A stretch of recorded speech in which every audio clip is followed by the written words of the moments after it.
こんにちは、羽生です。フィギュモンです。今日は皆さん覚悟してください。羽生結弦が全てをかけて放ったやボー&アローの裏側には誰も知らない衝撃の事実が隠されています。音の一瞬、息遣いの一つまで意味がある、その秘密を今から一緒に解き明かしていきましょう。最初はほんの小さな企画だったんです。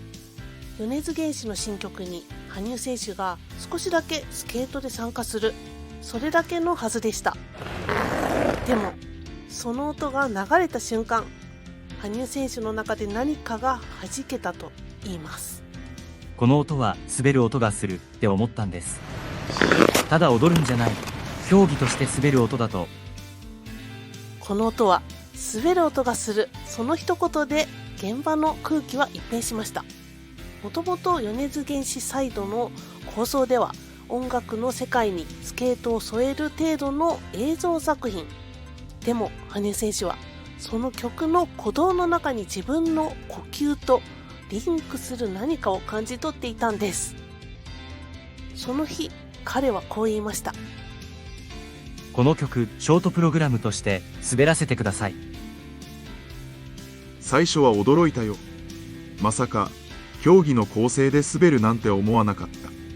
でも彼の目を見た瞬間、これは何かが始まるって分かったんです。米津玄師が選んだタイトル、ボー&アロー。ボー、それは弓。弦を張り弓を放つ、その緊張と解放の一瞬、羽生選手はそこに強い共鳴を覚えたといいます。弦を結ぶ、それは音楽家とスケーターの呼吸をつなぐという意味でもありました。羽生選手にとってこの弦は自分自身の中に張り巡らせた生きる吉兆そのものだったのかもしれません。 OK。 こんな感じでこのチャンネルでは現役プロアスリート羽生結弦選手の話題を毎回ご紹介しています。何をしますか？羽生結弦選手を応援して今よりもっと幸せな毎日を楽しみたいっていう方はぜひチャンネル登録をしておいてくださいね。なんか入っちゃうっていう。チャンネル登録をするとライブ配信の予定、プレミア配信動画のお知らせ、そしてコミュニティの配信を受け取れるようになります。本当に？はい、このコミュニティではリアルタイムの情報を不定期に発信しています。ライブ配信情報など見逃さないためにも今のうちにチャンネル登録をしておいてくださいね。はい。また2021年9月に始まったメンバーシップではより濃度の濃い情報をメンバーにしか明かせない情報をメンバー限定で発信しています。9月23日の4周年記念の日には今年もプレゼント企画が大盛り上がりで楽しくメンバー限定ライブ配信をさせていただきました。皆さんもその楽しさが伝わってたら嬉しいです。メンバーシップの内容に興味のある方はメンバーになるボタンまたは説明欄のメンバーシップのリンクをクリックすると説明動画と特典が確認できますのでぜひ見てみてくださいね。 OK。 さあ、ここからが本当の物語です。弦を結ぶ、それは音楽家とスケーターの呼吸をつなぐこと。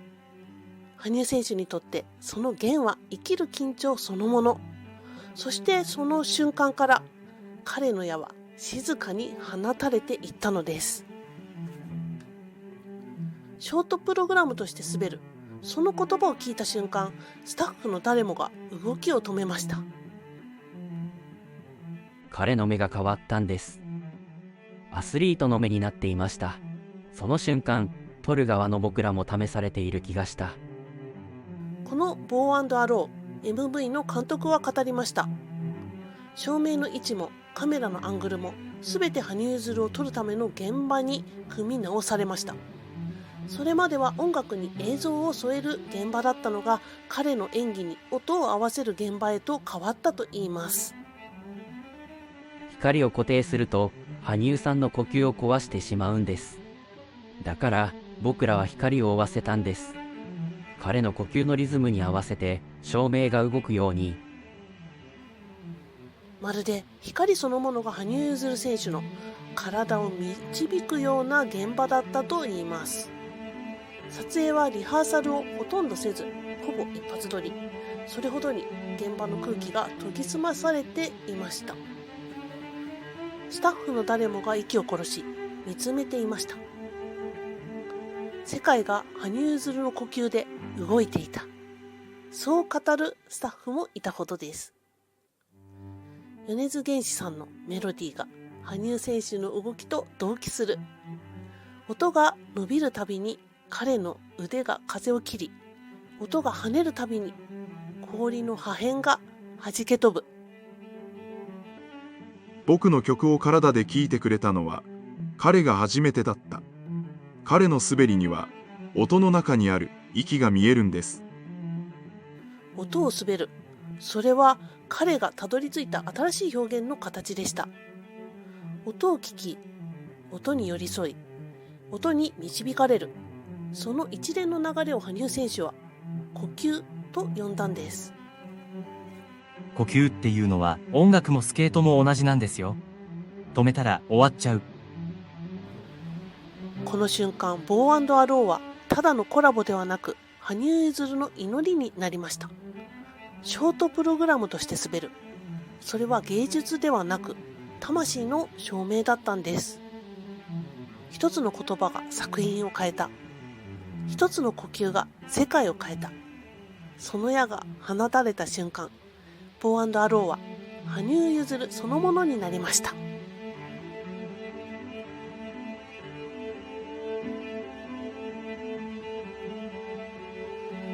羽生結弦がショートプログラムとして滑ると宣言したその翌日、撮影現場に立った監督の表情は前日とはまるで違っていたといいます。彼はその日の朝、彼をきれいに撮ろうという気持ちを全部捨てました。欲しかったのは羽生結弦の中の光と影、それだけでした。林監督は撮影前、羽生結弦選手の過去の演技映像を何十本も研究したといいます。彼の光は影と一緒にある。その確信を得るために。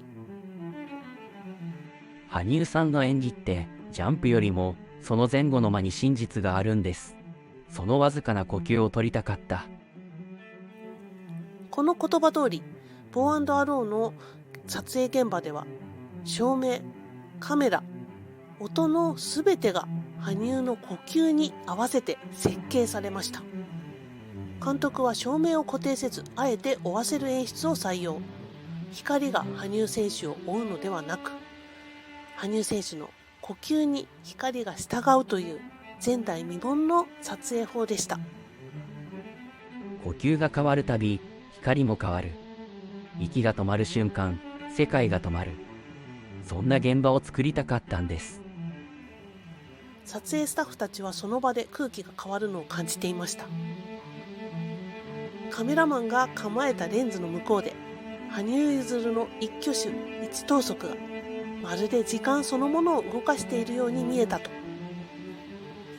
自分を撮られているっていう意識が途中で消えたんです。光と一緒に滑ってる、そんな感覚でした。羽生選手はカメラを意識して動いていたわけではありません。彼自身が被写体であり、光源であり、矢でもあった。そして監督はその光と影の隙間を狙ってシャッターを切り続けました。彼が一歩進むたび、氷の上の影が伸びるんです。その影こそが羽生さんの生き様のように思えた。この撮影にはもう一つのドラマがありました。それは時間。羽生選手の演技はショートプログラム同様、約2分50秒。監督はワンテイクで撮ることを選んだんです。リハーサルをやると感情が薄まる気がした。だから一度きり本番の空気をそのまま閉じ込めたかった。撮影当日、スタジオには緊張感が張り詰めていました。スタッフの誰もが息を潜め、カメラ回しますの声に時が止まりました。羽生結弦が静かに氷上に立ち、呼吸を一度整える。米津の音が流れた瞬間、彼の身体が音に吸い込まれていきました。彼の動きがまるで音そのものみたいで、音が跳ねると彼が飛ぶみたいな、あんな映像見たことなかった。米津玄師さんは後に語っています。羽生選手の滑りは音楽を肉体で翻訳していると。その瞬間、音楽と動きが完全に一つになったんです。監督はその光景を神話的と表現しました。あの瞬間、光も影も痛みも希望も全てが同時画の中にあった。羽生結弦という存在の中心をたった3分で見せてもらった気がしました。こうしてボー&アローは誕生しました。それは音楽と映像とスケートの融合でありながら、同時に祈りの映像でもあったんです。米津玄師さんのボー、それは弦、林監督の光、そして羽生結弦の矢、それぞれの表現が自分の限界を張り詰めて作り上げた一本の芸術の矢。彼らが作り出したのはただの作品ではなく、祈りの瞬間。光が影を照らし、影が光を際立たせる。ボー&アローはその両方の美しさを持って生まれたのです。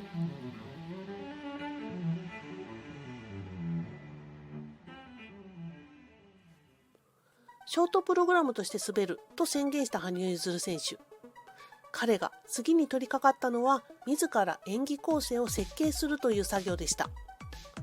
それは演出ではなく、競技者としての構成、まさに魂の譜面を作る作業でした。羽生選手が選んだ構成はこうです。冒頭に4回転ルッツ、続いてトリプルアクセル、そして後半には4回転サルコー、3回転トーループ。この組み合わせ、普通なら競技本番でも極限とされる構成。それを撮影用のたった一度きりの映像に入れてきた。その事実だけでも常識を超えています。特に最初の4回転ルッツ。このジャンプに彼は特別な思いを込めていました。4回転ルッツ、羽生結弦選手にとって最も危険で最も痛みを知るジャンプ。彼は過去にこの技で大きな怪我を負っています。通常なら避けるべき構成。しかし彼はあえてそこから始めました。よだかが4回転ルッツを飛ぶ、そういう設定なんです。だから自分も飛ばないと嘘になると思った。よだか、米津玄師が描いたメダリストという登場人物の象徴。高く舞い上がり、誰にも届かない光を目指し、それでも羽を焼きながら落ちていく、そんな存在。羽生選手はこのよだかに自分を重ねました。そしてあの痛みを知るジャンプ、4回転ルッツを物語の最初に置きました。痛みから始まる祈りを体で語るために。普通なら演技の最後にジャンプを置く。でも彼は冒頭に痛みを送っていったんです。その瞬間、僕は鳥肌が立ちました。このジャンプには明確な意味がありました。それは表現の痛みを受け入れる覚悟。彼はあの怪我を乗り越えて再び4回転ルッツに挑みました。その瞬間、光が砕けました。氷の上に散った白い破片がまるで翼のように舞いました。痛みを感じるのは生きてるってことだと思うんです。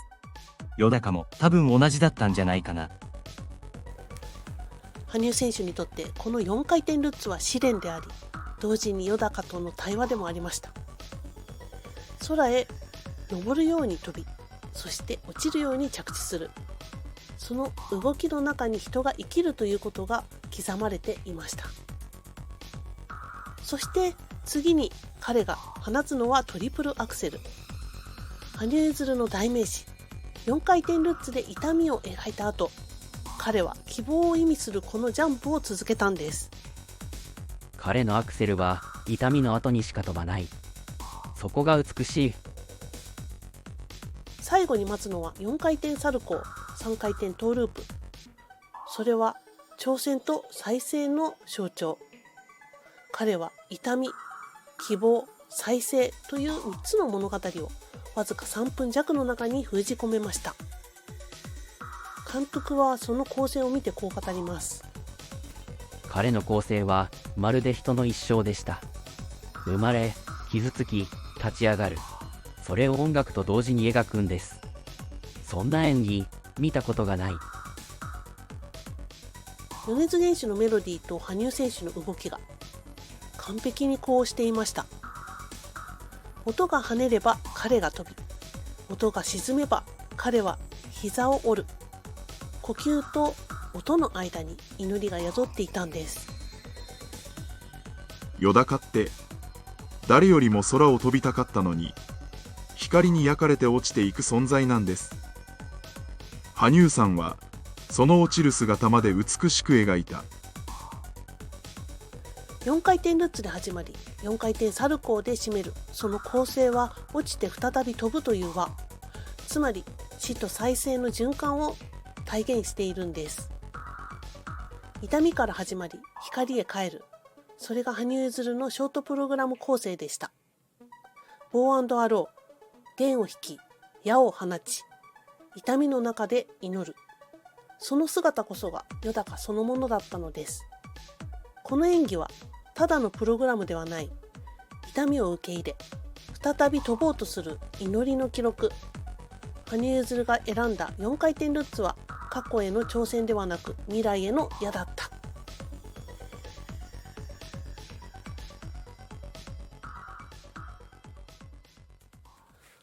ボー&アローの撮影が終わった後、羽生結弦選手はしばらく氷の上から姿を消しました。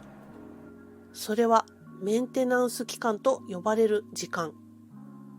ファンの間ではこの作品が彼の限界を超えた演技だったのではないか、そう語られています。実はあの4回転ルッツを飛ぶとき、彼の足首は完全な状態ではなかったと言われています。それでも飛んだ。痛みを美に変えるために。痛みを抱えたまま飛んだジャンプ。その一瞬に彼の全てが込められていました。彼のジャンプは見る人の心を指すんです。それは技術の美しさじゃない。痛みの重さがそのまま跳躍の高さになる。撮影の後、羽生選手は静かにリンクを離れたそうです。スタッフが片付けをしている間、彼は誰にも気づかれず壁際でしばらく氷を見つめていた。そんな証言もあります。その日、羽生結弦選手は限界を超えました。肉体も精神も。そして彼はその代償としてメンテナンス期間に入ったのかもしれません。やりきったんです。この作品で自分の中の矢を全部放った気がして。矢を全部放った。その言葉の重さを私たちはどう受け止めればいいのでしょうか。彼はこの作品の後、体のメンテナンスに入るとだけ語りました。その理由を詳しく語ったことはありません。けど、ファンの誰もが感じていました。あの演技が命を削る演技だったことを。撮影中、彼の動きが途中で止まった瞬間があって、でも息を整えてまた滑り出したんです。あれはまるで命の炎が再び灯る瞬間みたいでした。彼の体は限界を超えていました。けど、その限界の向こう側にしか見えない何かがあると彼は知っていました。ボー&アローは再生のための矢なんです。でも再生するには一度壊れなきゃいけない。それがちょっと怖かった。再生するには一度壊れなきゃいけない。この言葉ほど彼の人生を象徴するものはないと思います。羽生結弦選手は痛みを知りながら、それでも立ち上がる人。そして痛みを抱えたまま美しく立つことを選んだ人です。ボー&アローで彼が見せたのは挑戦でも勝利でもなく生きることの証明でした。僕はあの映像を見て、彼は自分の生命を作品に変えたんだと思いました。そこに勝ち負けはない。あるのは光と影のバランスだけ。命を作品に変える、その言葉がこの映像に全てが詰まっていました。彼が放った最後の矢は、痛みと希望を貫いて静かに未来へと飛び続けています。この作品の後、彼はメンテナンス期間へ。でもそれは終わりではない。燃え尽きた体を癒し、また新しい矢を放つための静かな時間。今は矢を戻してる時間なんです。また晴れるように静かに待ってる。その言葉を聞いた瞬間、涙が止まりませんでした。また矢を放つために、その静けさの中にも羽生結弦らしい強さが宿っていました。限界を超え、痛みを受け入れ、それでも立ち上がろうとする姿、ボー&アローはそんな彼の人生そのものでした。羽生結弦が放った最後の矢は、今も最後に未来へ向かって飛び続けています。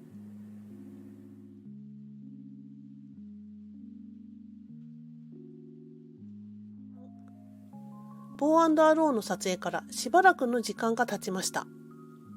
羽生結弦は静かに氷から距離を置き、そして米津玄師との対話の時間を持つことになります。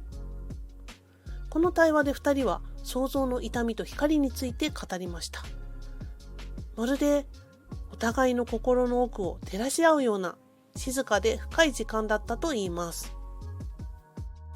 あなたの動きには悲しみの中の光があります。それが見ている人の心をつかむんだと思う。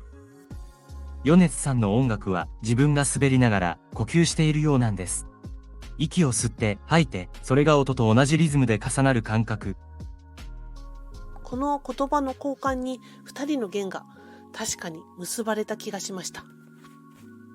米津玄師さんは音で、羽生結弦選手は体で、それぞれ違う表現の道を歩きながら同じ場所を見ていた。悲しみの中にある光。その一点で2人の魂が交わったのです。悲しみをなくすことはできない。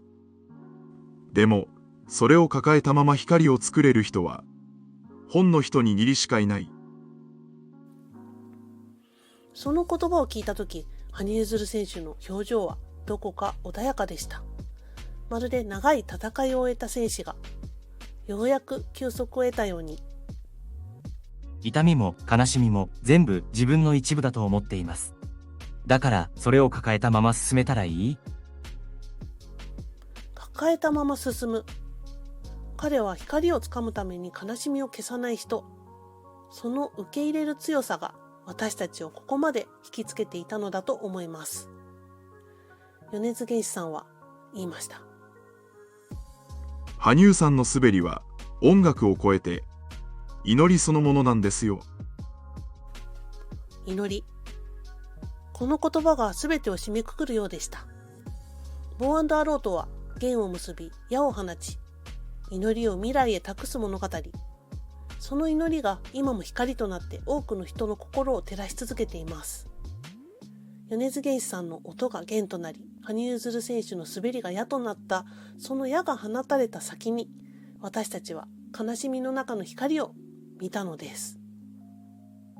光は誰かの中にちゃんと届くと思います。届いたらそれがまた誰かの弦になる。だから僕はまた結びたいんです。また結びたい。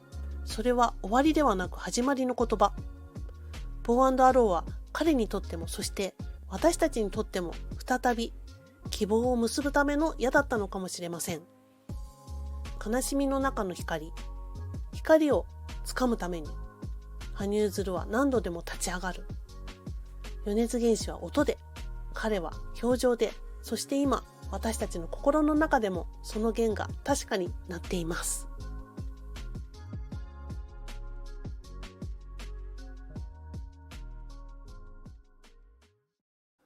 ということで、ここからはフィギエモンファンニューライフ。今日は仙台のファーストスケート、これに行った時の映像をちょっとご覧にいただこうかなと思います。こちらなんとですね、前日の夜ですね、埼玉県の大宮駅、ここから初めてフィギエモンね、バスで行ってみようかなと思いまして、初の試み、行きだけね、バスで行ってきました。どこから出てるのかなって思ったんですけれども、こちら大宮駅の西口で左側が、そごうのところの道なんですけれども、このバス停がねありまして、羽田空港とか行くバス停があって、もうちょっと先ということで歩いて行っております。右側に、ソニックシティがあるんですけれども、そのソニックシティの前みたいな感じなんで、もうちょっとまっすぐ歩くんですが、空港バスはこちらですね。駅からここは近いんですよね。もうちょっと歩きます。はい。なんか夜ね、こうやって歩いてて不思議な感じでしたね。なんかいつもだったら始発に近いところで行ったりするんですけれども、今回は夜行バスということで、電車でここまで向かったんですけれども、終電を気にしなきゃいけないっていうね、なんかよくわからない、いつもはしたことがない、そんな心配をしてたんですけれども、これ右側にね見えるのが、ソニックシティでございます。はい。やっぱりね、大宮大都会なんで車多いですね。夜だけど。これ12時ぐらい前だったかな。はい。で、バスに乗る前にこの左に見えるファミリーマートで結構買ってる人がいましたね。やっぱり都会なんでいろいろ売ってて便利ですね。もうちょっと歩いていきます。はい。なんかバスって新幹線と違ってここっていうのがちょっと分かりづらいなと思って、どこなんだろうと思ってちょっと早めにね行ったんですけれども、こう右側に見えるバスですね、止まってるバス、ここの場所みたいですね。人いっぱいいますね。すごいね。わー、なんか結構人いるんだ。おー、スーツケース持ってる人がいっぱいいますね。はい。あ、わかりやすいってことで、ちょっと待って、自分のバスが来ました。満員でした。仙台行き満員。はい、こんな感じで3列シートで、一番後ろだけ4列シートで、一番後ろの席にしております。はい。みんなね、グースか寝てるっていう感じの、そんな感じのバスでした。でもね、こう通るところがすごく狭くて、一番後ろだと余計ね結構大変でした。はい。でしかもね、フィギエモンの席間違えられてて、人がいてびっくりしちゃったんですけれども、5時ぐらいにですね着きました。こちら仙台駅5時過ぎぐらいの風景でございます。ちょっと曇りで、羽生選手のポスターがねいっぱい貼ってあるという噂だったので、今しかないと思って、この空いているね時、すごいでしょ、人全然いないの仙台駅のここ、はい、登っていきます。おー、見えたよ、見えたよ、見えたよ。あれ、わー、いいね。ここまで人がいないから撮影できますけれども、人がいるとねなかなか撮影できない。おー、いいですね。仙台駅が聖域になっております。こっちもあります。はい、いいね。自分を超えろ、はいある。洗濯機っぽいですね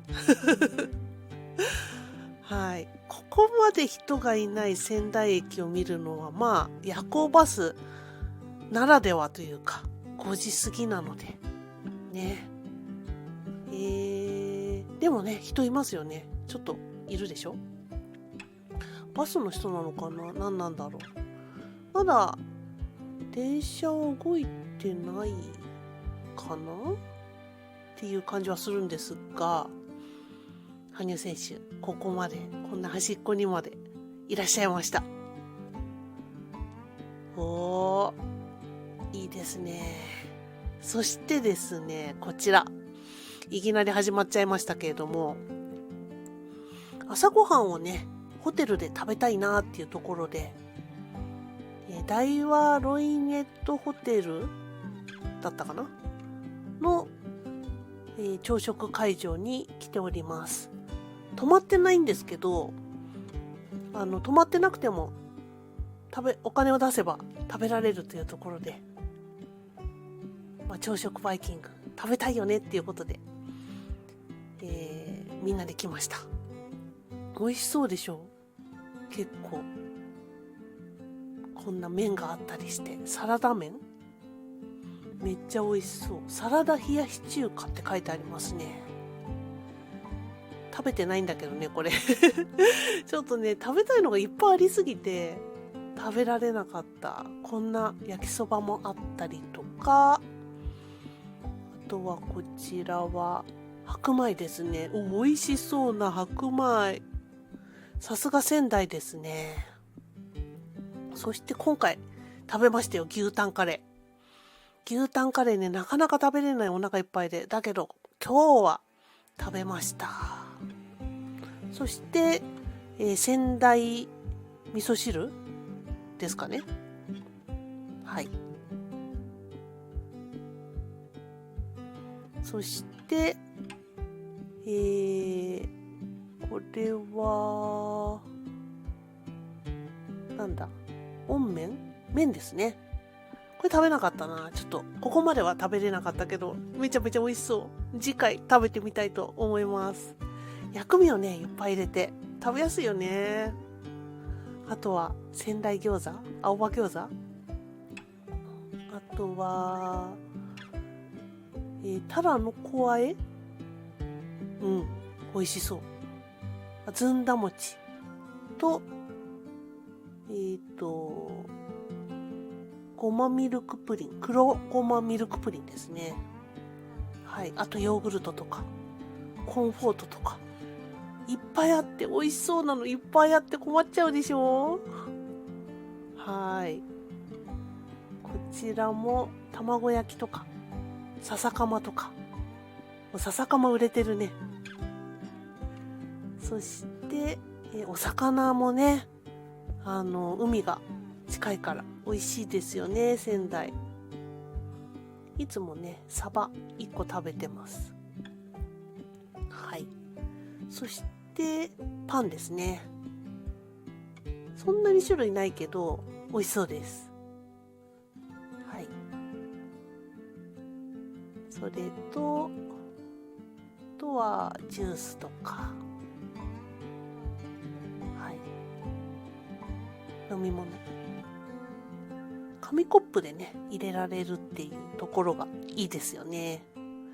あとは青汁とコーヒーとコカ・コーラですかね。はい。コカ・コーラのちっちゃいやつ。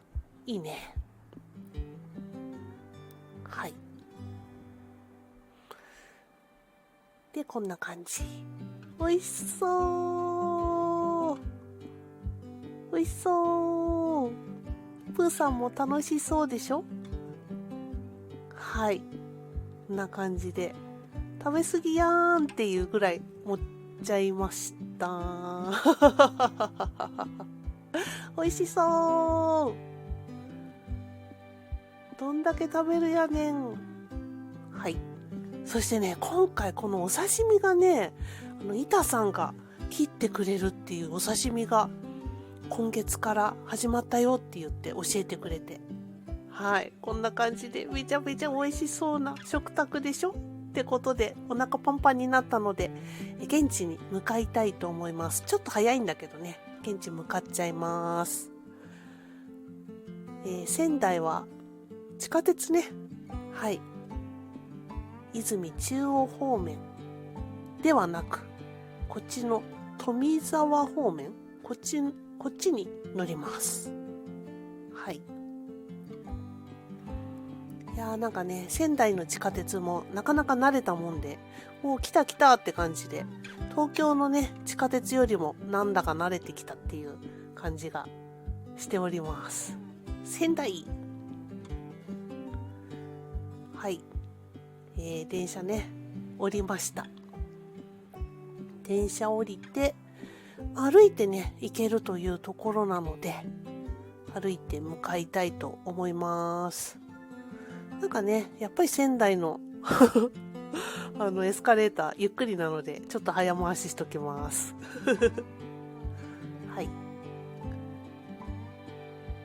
思ったよりね、仙台の地下鉄のところって、まあまあ広かったりするんだよね。で、こっちか。右側に行くらしいので、はい。スーパースポーツゼビオって書いてあるから、あっちです。あっちに向かって歩いて行こうと思います。いやー、仙台のね、こう、外歩いてると空気いいんだよね。すごい気持ちいい。あー、来た来たーって感じで。そして、到着です。プーさん、楽しそうに撮ってますけれども、ゼビオアリーナ、ピッカピカですね。はい。剣をね、変えて、腕輪してもらいました。私のフィギュアモンの腕でございます。で、花が飾られてるね。空はちょっと晴れてきた。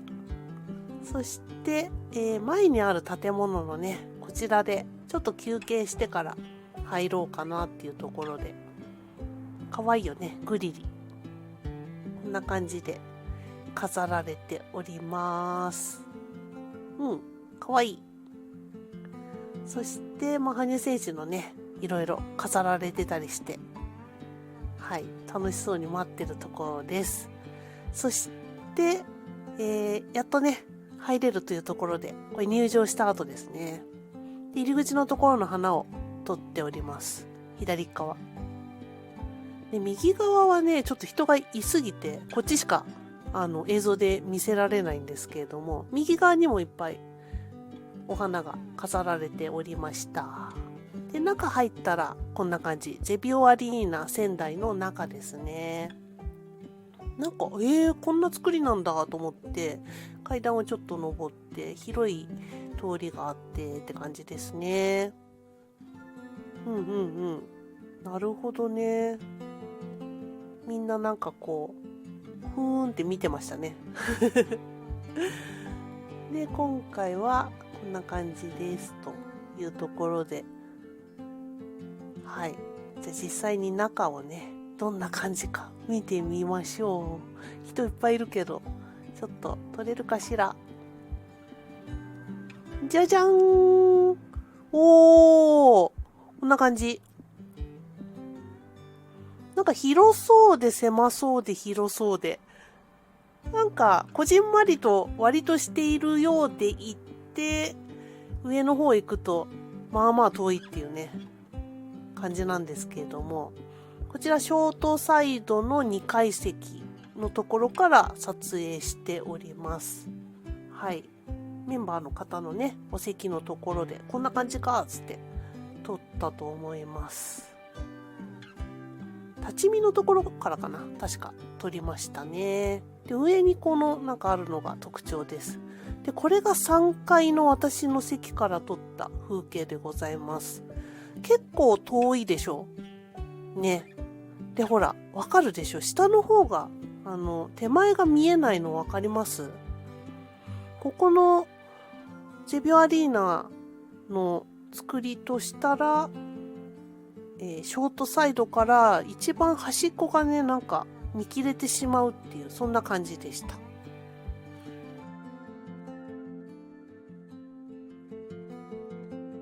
いかがでしたでしょうか。楽しかったですか？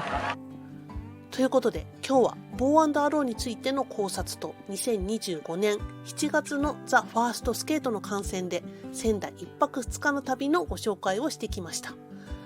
なかなかボリュームのある動画だったとは思いますが、このチャンネルも5周年を迎えてまた新たな動画や企画をしながら進化させていこうと思っています。ぜひお楽しみにしていてくださいね。この動画を見て良かったという方は、いいねボタンと、私も仙台行った時に行ってみたいとか、ボー&アロー毎日 YouTube で見てますとか、そんな感想をコメント欄でお待ちしています。ということで、フィギエモンでした。さようなら。